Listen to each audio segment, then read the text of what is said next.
assuming that Bitcoin becomes the big success, how do you see the balance of Bitcoin and dollar-backed stablecoins? Maybe there are a couple dominant ones, and the US dollar. How does that future look to you? Yeah, I think both things can happen. I think it's obviously a relative game when it comes to currencies. I think you can have Bitcoin appreciate in value as a store of value versus the dollar, while the dollar itself is strengthening versus every other currency in the world.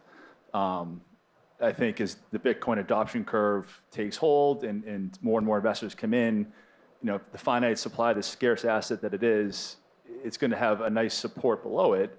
And you could see that appreciate significantly over time. And I think at the same time, you could have proliferation of stablecoins, which increases demand for dollars.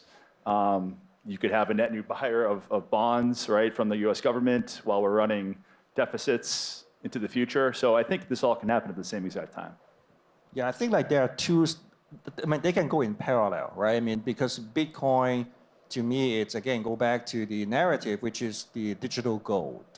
But for stablecoin, people use that for on-ramp, and they can use that, go to DeFi and exchange to Bitcoin or go to payment.